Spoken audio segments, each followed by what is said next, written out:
Welcome. This presentation is a briefing of the business continuity plan suggested by the UK Cyber Team. This briefing will define the Summit's project's software insurance needs and expectations, as well as all known supply chain risks, current software vulnerabilities, software and supply chain choices, research and evaluation of alternatives that should be considered, and suggestions to secure the supply chain's entire system, network, and operational security were met. Nation-state actors frequently attack supply chains, particularly those involving software applications within government agencies. Since transmission of confidential data between government entities is so important, nation-state actors are continuously looking for avenues of entry through supply chain weaknesses. The software development lifecycle, SDLC, is important for maintaining safe cyber operations and managing potential supply chain hazards. A software development lifecycle is the process of designing, developing, testing, and delivering software. Periodic SDLC assessments are essential, but not just to manage and decrease software threats, but also to guarantee that the United Kingdom is producing high-quality software that meets the demands of its stakeholders.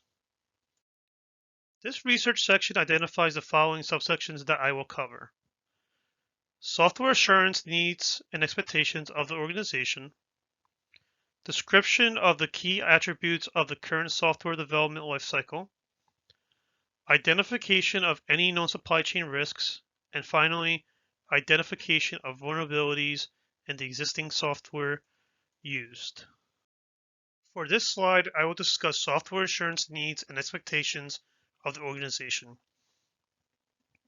Each member country is expected to install high-security software applications within the host country's network infrastructure to provide data with the other countries. Joe Jarzabek, former Director of Software Insurance, Cybersecurity, and Communications to the U.S. Department of Homeland Security, recommends the following 7 practical steps an organization can take to support software security insurance. 1. Quickly evaluate the current state of software security and create a plan for dealing with it throughout the lifecycle. 2. Specify the risks and threats to the software so they can be eliminated before they are deployed. 3. Review the code for security vulnerabilities introduced during the development. 4. Test and verify the code for vulnerabilities. 5. Build a gate to prevent applications with vulnerabilities from going into production. 6. Measure the success of the security plan so that the process can be continually improved. And at last, number 7, educate stakeholders about security so they can implement the security plan. For this slide, I will describe the key attributes of the current software development lifecycle. Synopsis highlights the following as key attributes of the software development lifecycle. 1. Minimize potential risks to software. 2. Allow visibility of the SLDC. 3. Ensure quality and reliability in software. 4. Lower production costs and production times. For these set of slides, I will discuss some known software insurance supply chain risks within the United Kingdom's infrastructure. A very important one to discuss in this table is software security training and awareness. If supplier project management does not perceive the value of SWA and enforce best practices, they will not be consistently implemented. For the second slide of this series, a very important one to highlight in this table is testing. Software released with insufficient testing may contain an unacceptable number of exploitable defects.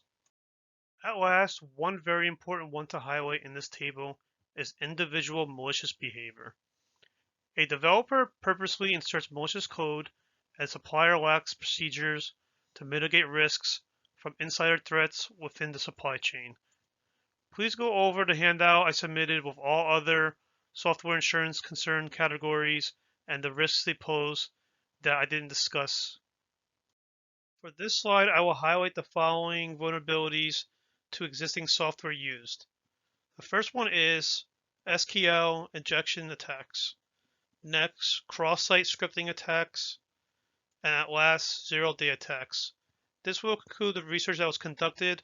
We will now go to the evaluation of alternatives. For evaluation of alternatives, the following subsections will be discussed. Identification of software options that could meet the organization's needs. Evaluation of software options and recommendations for your organization with each supported by rationale. And last, evaluation of supply chain options and recommendations for your organization with each supported by rationale.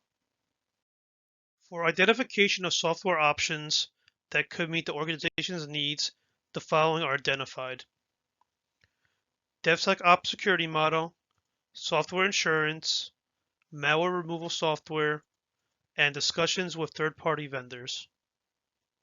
For evaluation of software options and recommendations for the organization, three things are in need. First, a DevSecOps security model which offers built-in automated security that's built for containers and microservices. Two, software insurance which will offer secure and reliable software that the vendors must produce. And at last, malware removal software which must be downloaded from a reputable source and installed on a clean computer. This slide evaluates supply chain options and recommendations for an organization provided by the UK's National Cyber Security Centre.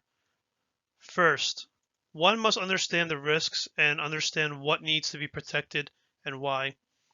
Knowing who your suppliers are and to build an understanding of what their security looks like. Second, establish control by communicating your view of security needs to your suppliers and build security considerations into your contracting processes so you meet your own security responsibilities as a supplier and a consumer. And third, check your arrangements by building assurance activities into your supply chain management. And fourth, aim your continuous improvement within your supply chain, which will build the trust of your supplier. The last section for this briefing is recommendations. This section identifies the following subsections that will be discussed. Explanation of the costs involved in your recommendations, as well as recommendations for contract language that would be used to ensure that supply chain, system, network, and the operational security were met. For costs involved in my recommendations, there are 4 key points to consider. 1. There must be a universal understanding that improvements come with a price tag. Number 2, the quality of the application will be a big factor in the price. Number 3, licensing fees for software are calculated depending on the total number of devices on which the program must be installed. And at last, number 4, it is important to pick the correct application according to the organization's needs. At last, this final slide will cover the recommendations for contract language that would be used to ensure that the supply chain system, network, and the operational security has been met. First, we must authenticate all the data transmission and identify requesters. Next, perform penetration and vulnerability testing on partners with which you share data. Next, require minimum cybersecurity or specific best practice baselines on vendors and resellers. Next, use licensed third-party auditors to certify potential partners. Next, train employees to be alerted to changes and inconsistencies. Next, regularly audit open source and vendor source code. Next, use network level scanning, behavioral analysis, and intrusion detection to identify potential breaches. Next, have a response plan in place for quickly acting on discovered threats. And finally, consult governmental guidelines and regulations appropriate for your region. Thank you for listening to this brief. Following these recommendations I laid out will greatly secure the United Kingdom supply chain from threats, foreign and domestic. Please let me know if there's any questions or anything that needs to be readdressed. If not, thank you for your time.